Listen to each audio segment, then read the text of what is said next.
좀 하노. 알겠지? 내가 어떻게 스테이크를 인정받았는지. 뭐 인정? 오인정. 근데 고기 또 없나? 오늘은 살치살 스테이크를 만들어 볼 예정입니다. 우선 메시 포테이토를 만들기 위해 감자를 잘라줍니다. 감자는 으깨줄 거라서 마음대로 썰어줘도 됩니다. 가니쉬로 사용할 버섯도 잘라줍니다. 하이라이트 전자레인지 소음이 생각보다 심하네요. 고기는 조리하기 20분 전에 소금 간을 해주고 올리브 오일을 뿌려줍니다. 끓는 물에 소금 간을 해주고 메시 포테이토를 만들 감자를 넣어 익혀줍니다.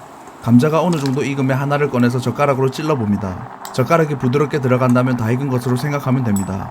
다 익은 감자들을 잘 으깨줍니다. 감자를 익힐 때 쓰는 물에 소금 간을 해줘서 적당히 간도 되어 있을 겁니다. 다 으깨진 감자를 냄비에 넣어주고 버터를 넣어 녹여줍니다. 어느 정도 버터가 녹았다면 우유를 넣어주는데 조금씩 섞어줘야 합니다. 그렇지 않으면 우유는 액체이고 버터는 기름이기 때문에 서로 분리 현상이 발생할 수 있습니다. 레시피에 있는 그램수를 기준으로 버터와 우유를 조금씩 나누어서 넣어주면 됩니다. 마지막으로 후추를 조금 넣고 섞어주면 메시 포테이토가 완성이 됩니다. 불을 강불로 요리하면 타기 쉬우니 약불로 천천히 요리해 주어야 합니다. 이제는 고기를 굽기 위해 팬에 기름을 둘러줍니다. 팬의 열이 어느 정도 오르면 고기를 올려주면서 소리에 집중하여 봅니다. 그러고 나서 강불로 모든 면을 시어링 해줍니다. 시어링이란 고기 표면을 구워내서 바삭한 식감을 만들어주는 것입니다. 시어링이 잘 되면 겉은 바삭하고 속은 촉촉한 스테이크가 나옵니다. 자칫 거짓한 것처럼 보여서 잘못 구워진 거라고 오해할 수 있는 비주얼이 나오니 주의하시길 바랍니다.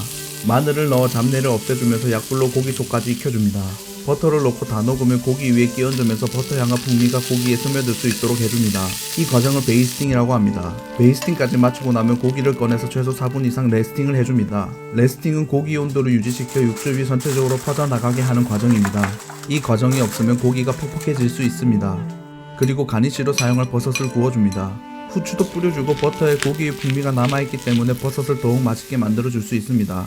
다음으로 팬에 청주를 조금 넣어 들러붙어 있는 마이야르 반응이 일어난 부분을 긁어줍니다. 다 긁어주고 남에 버터를 넣어 녹여주고 비프 스톡을 한 스푼 정도 넣어줍니다. 버터와 비프 스톡을 적절히 섞어주면 스테이크에 사용할 소스가 완성이 됩니다. 말도 안 되게 큰 접시에 메시 포테이토를 펼쳐줍니다. 그 위에 맛있게 익은 버섯을 가니쉬로 얹어줍니다. 그리고 그 위에 제일 맛있는 스테이크를 조심스럽게 올려줍니다. 스테이크 위에는 마지막에 만든 소스를 뿌려줍니다. 끝. 드시면 돼요, 아버지. 메시 포테이토랑 같이 얹어가지고 먹으면 돼. 부드럽다. 썰는 거다 먹는 게 맛있네. 좀 하노. 소스에 와사비 살짝 들어가면 한국인의 입맛에 잘 맞는다. 살짝 느끼한 감이 있지? 그게 와인하고 먹으면 터진다. 고기 또 없나? 좀 너무 맛있는데. 그럴까. 미쳤다. 해갖고 근데 왜 이런 고기 맛이지? 또 뿌라 씨. 알겠지? 내가 어떻게 스테이크로 인정받았는지. 뭐 인정? 오인정. 근데 보니까 신경 쓸 거 많지만